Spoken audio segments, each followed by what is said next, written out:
Noite a todos os nossos irmãos da Sociedade Espírita Roteiro de Luz. Mais uma vez aqui estamos, a convite dos dirigentes desta casa tão abençoada, que por muito tempo também aí frequentamos e anos que se passaram.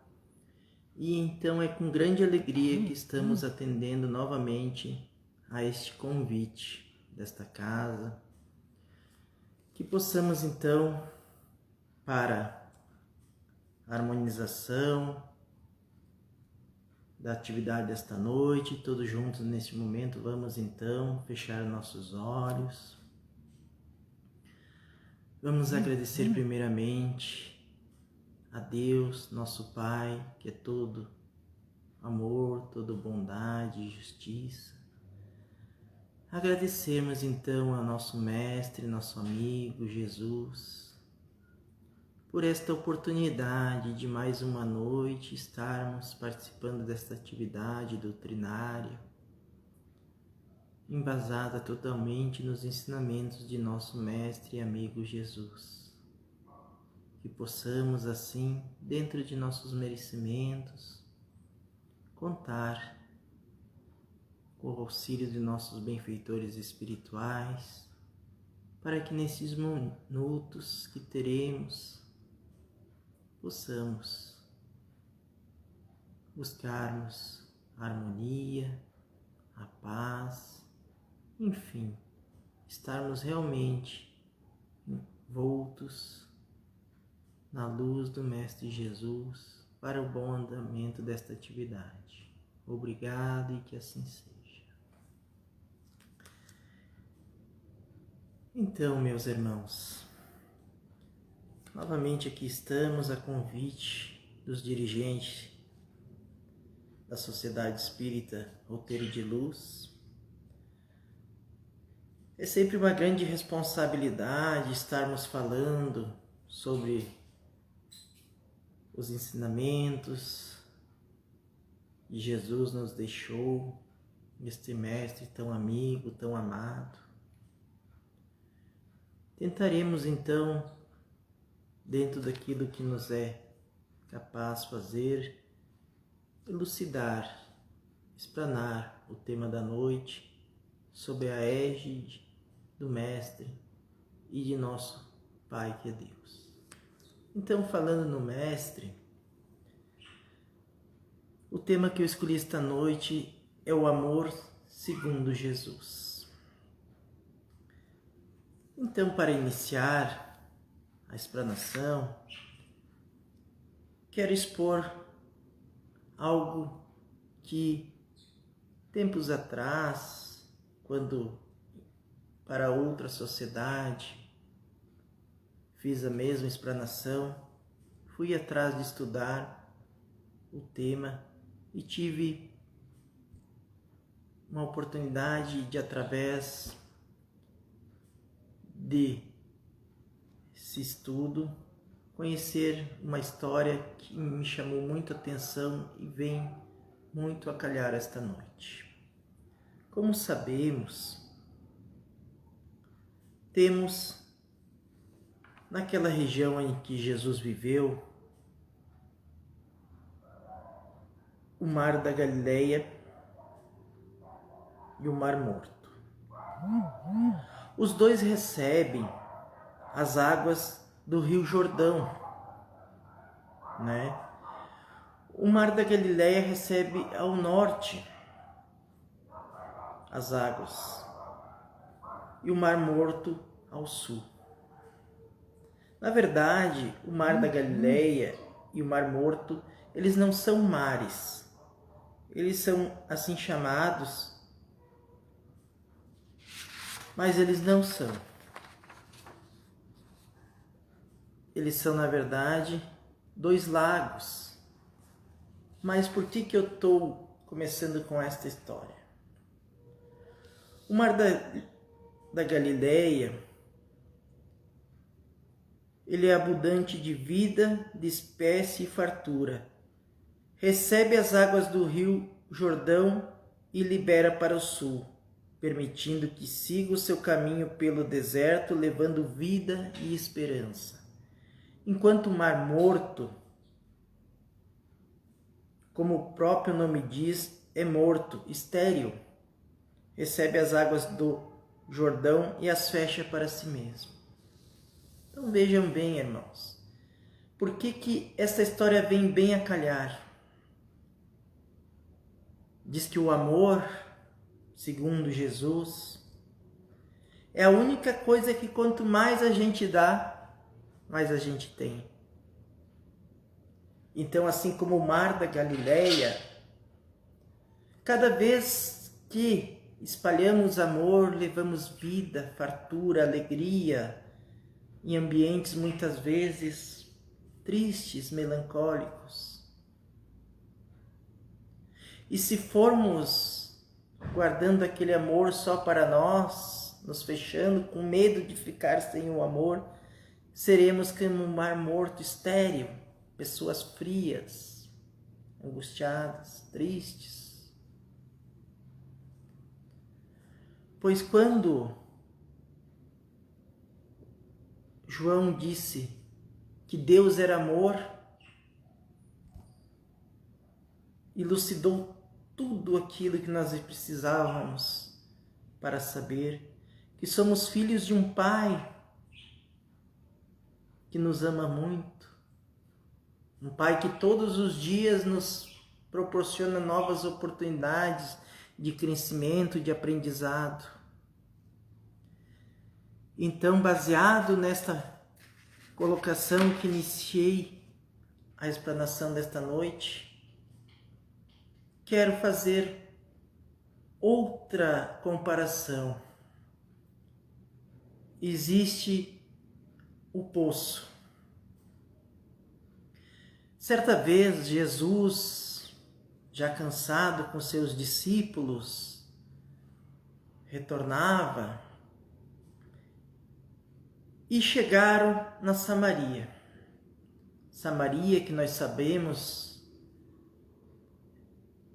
existe desavenças com o povo judeu, porque o povo judeu, se acreditando ser o povo escolhido, não aceitava os costumes dos samaritanos, porque diziam que eles eram um povo que não mantinha a pureza em seus atos, assim segundo a lei judaica.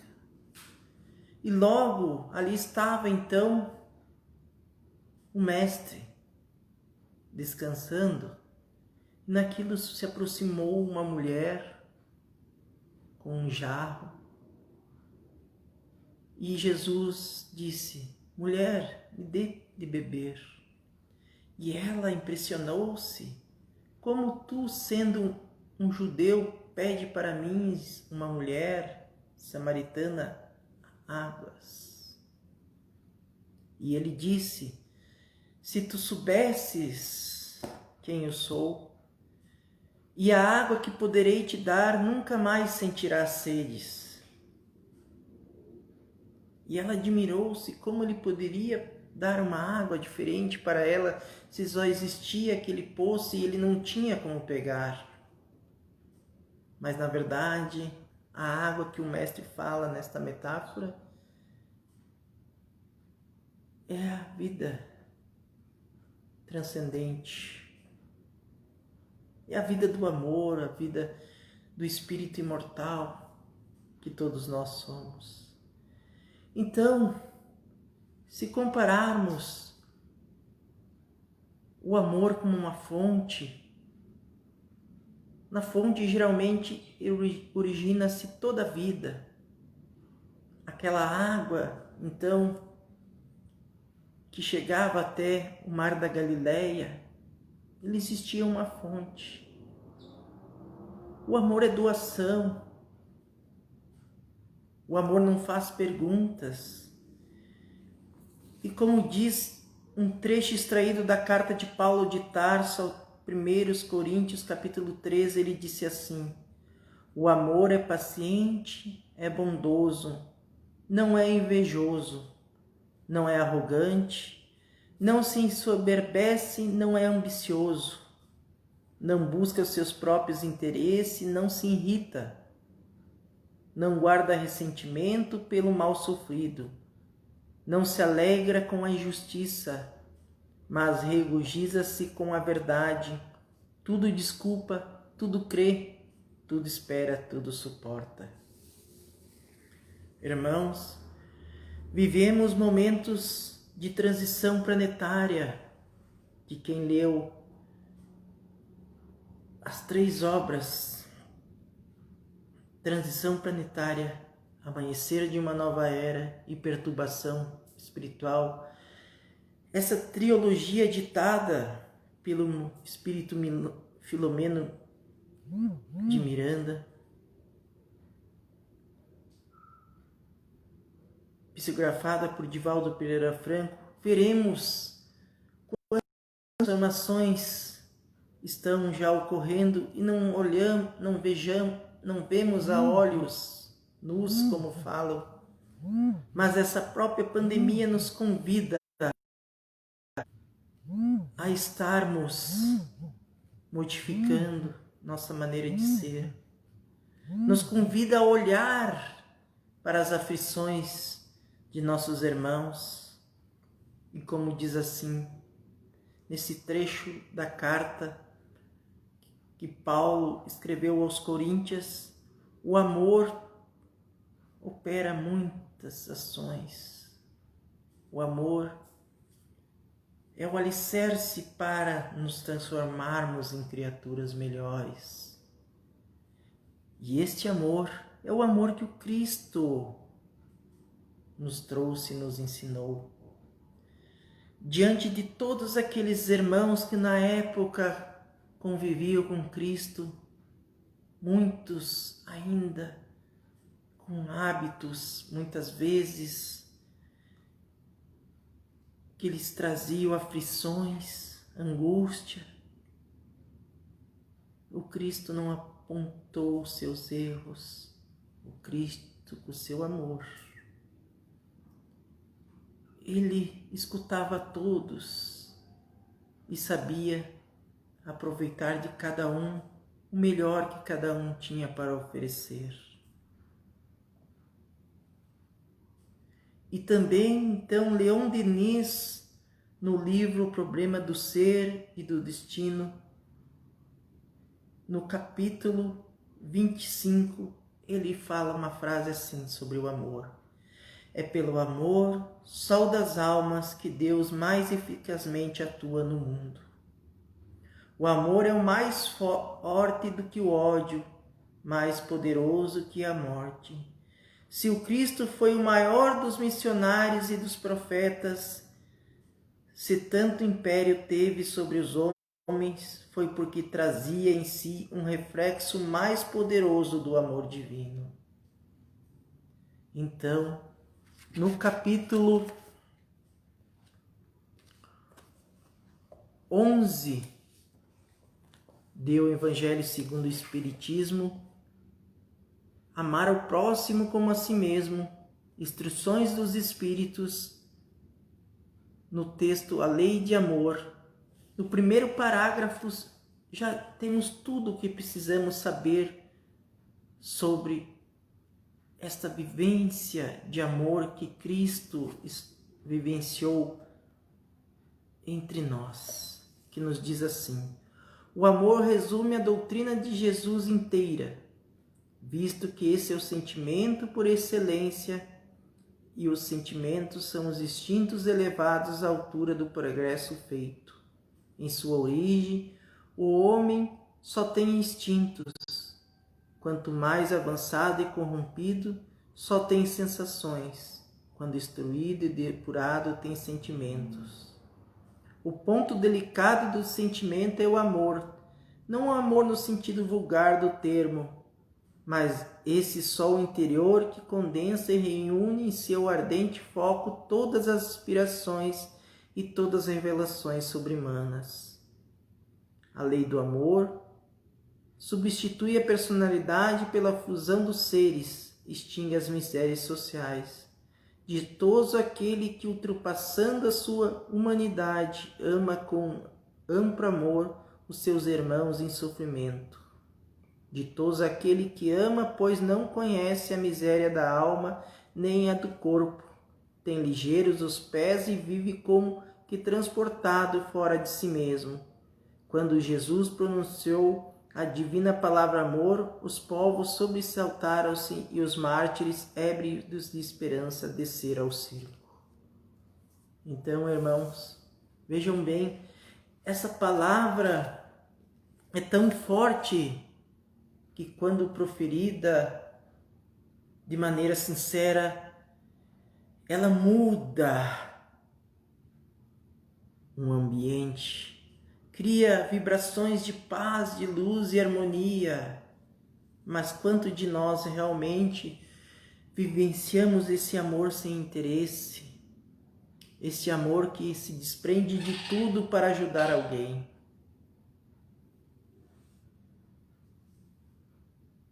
Então, quando o mestre disse assim, que mandaria os seus discípulos de 2 em 2, e ainda mais, que todos eles seriam conhecidos por muitos se amarem. E nós, irmãos, temos proferido por Allan Kardec, o codificador de nossa doutrina, um convite que até hoje não compreendemos verdadeiramente. Amai-vos e instruí-vos. Vejam bem que não é instruí-vos e amai-vos. Sempre antes vem o amor, depois o conhecimento. Porque não adianta termos o conhecimento de todas as obras do Pentateuco, da doutrina, e aquelas complementares sérias, se não nos amamos. Se entre nós, trabalhadores que somos de uma sociedade espírita, não nos compreendemos, não nos entendemos, deixamos que o nosso ego, a nossa vaidade sobressaia sobre o verdadeiro lema fora da caridade não há salvação. E a verdadeira caridade é aquela que fizemos primeiramente entre nós, companheiros de doutrina, também em nossos lares, que é um mini universo. Então, irmãos, toda vez que somos convidados a sermos instrumentos de amor, por mais que pareçamos que estejamos fazendo tão pouco, vamos trabalhar verdadeiramente com humildade. Jesus, este mestre incomparável, e segundo a questão 625 de O Livro dos Espíritos, é o maior exemplo que Deus nos concedeu para viver entre nós, para termos como modelo e guia de nossos comportamentos, nossas ações. Então, que a cada passo que buscamos dar, sejamos verdadeiros,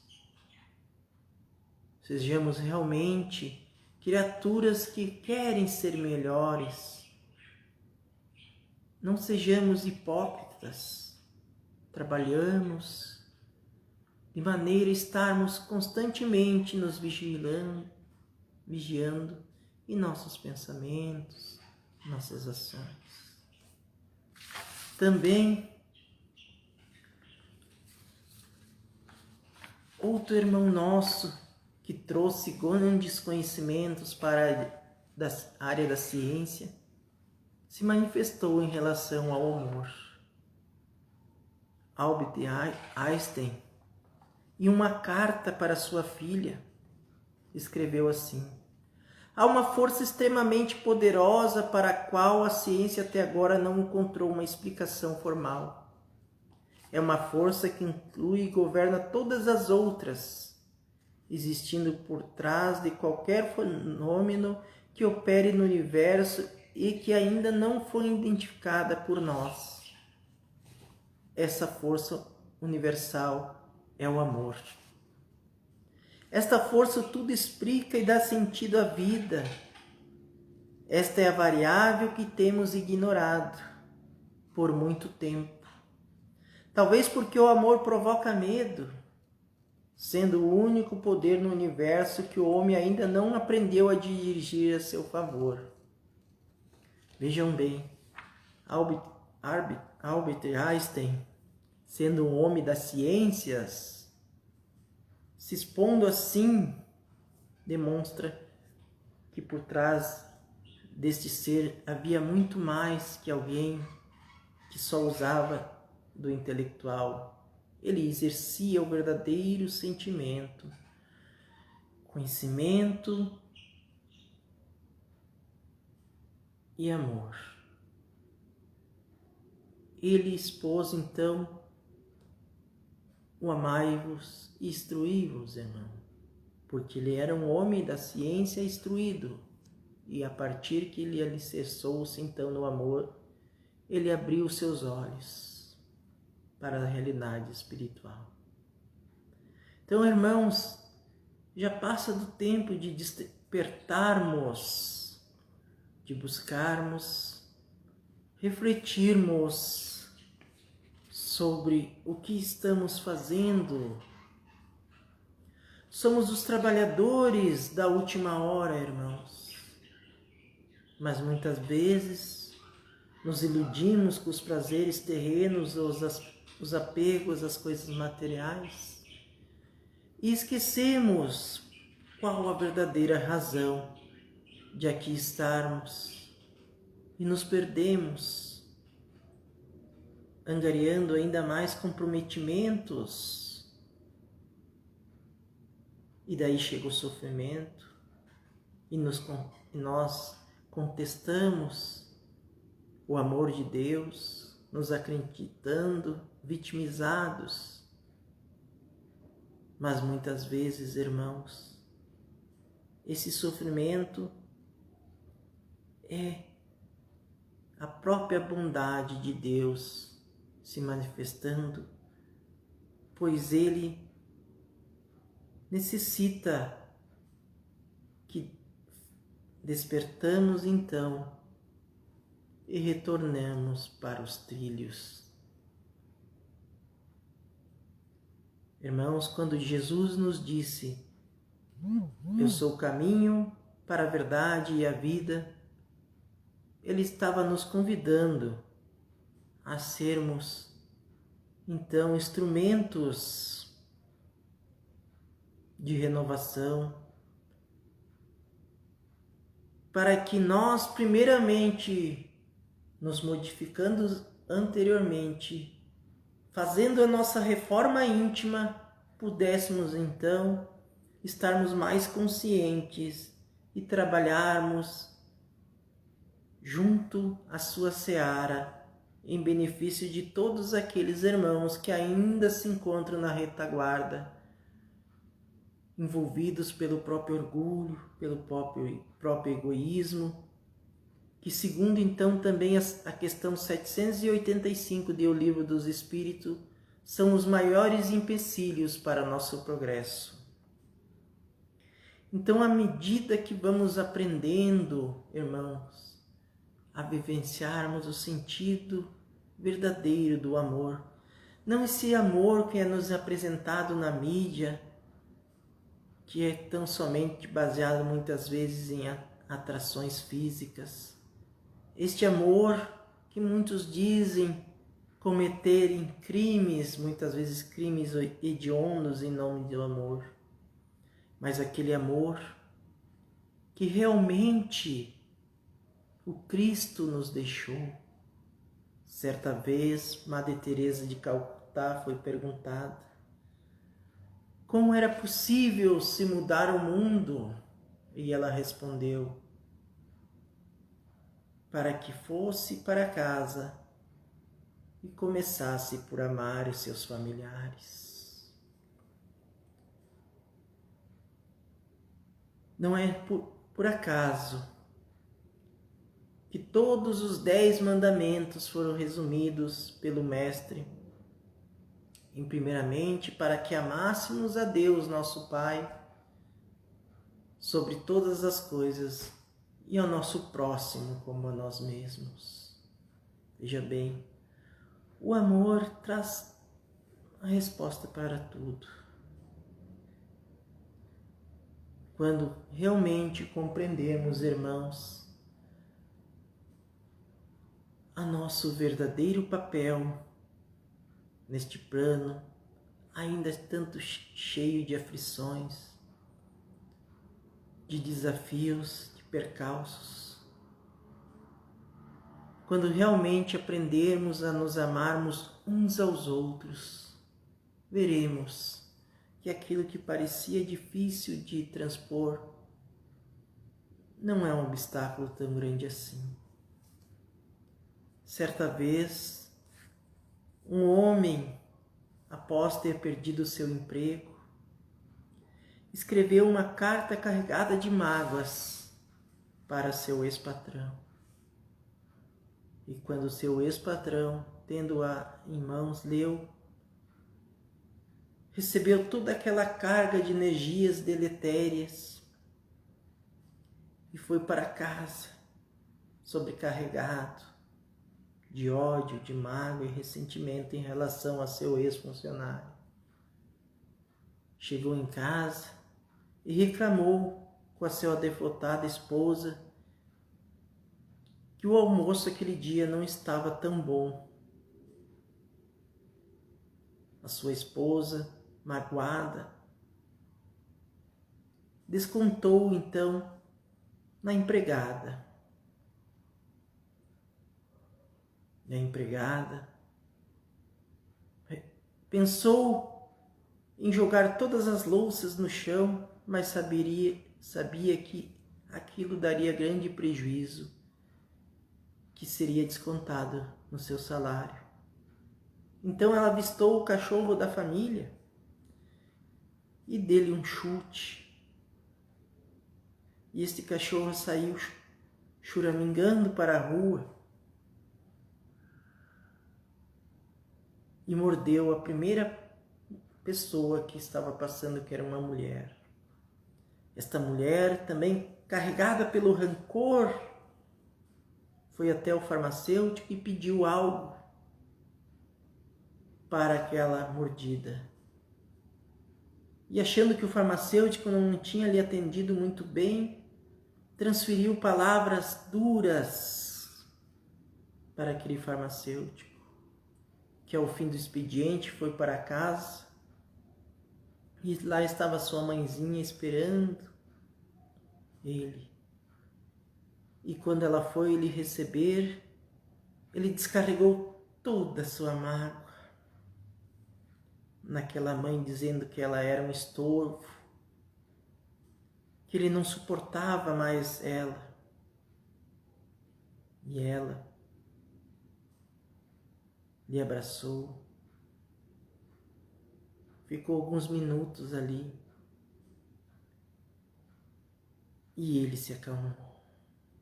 Então, irmãos, resumindo tudo isso, somente o amor é capaz de terminar com um ciclo vicioso de mágoas, de ressentimentos. Então, irmãos, que possamos nós sermos instrumentos deste amor do Cristo. Não sejamos como nem o mar morto. Não sejamos pessoas que guardam o amor para nós. Sejamos que nem a prece de São Francisco, que possamos, aonde formos, levarmos o que existe de melhor. Assim agradeço pela atenção de cada irmão, que a luz do Mestre Jesus possa sempre estar nos conduzindo, e quando formos esmorecer diante das aflições, possamos lembrar que temos um Pai que, como diz assim o discípulo João, temos um Pai que é amor, um Pai que nos ama, que nos dá todas as oportunidades dentro de nossos merecimentos para que possamos ir nos desprendendo de nossas imperfeições e possamos então estarmos caminhando rumo à perfeição relativa. Obrigado. E neste momento então, irmãos, convidando a todos a continuarmos com nossos pensamentos elevados. Vamos agradecer a Deus por esses fluidos de paz, de luz e harmonia que nos envolveram durante esses minutos. Agradecer por todos os ensinamentos que o Mestre Jesus nos trouxe. Agradecer pela vida.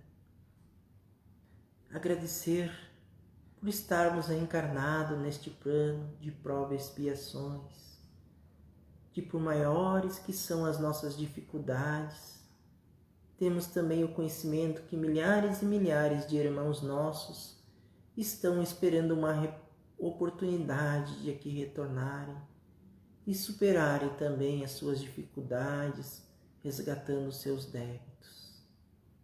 Que a paz e a luz do Mestre Jesus possa ser como um farol, para que nas noites de tempestades possamos nos guiar, mas também buscarmos a cada dia que passa estarmos sendo criaturas melhores, realmente trabalhando para superarmos todas as nossas imperfeições.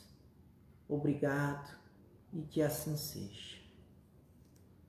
Então, meus irmãos, mais uma vez, obrigado pela atenção de todos e que a paz e a luz do Mestre Jesus possa sempre estar junto a todos esses trabalhadores desta casa, para que posso sempre ter a consciência de estar fazendo o bem sem olhar a quem. Obrigado e até a próxima.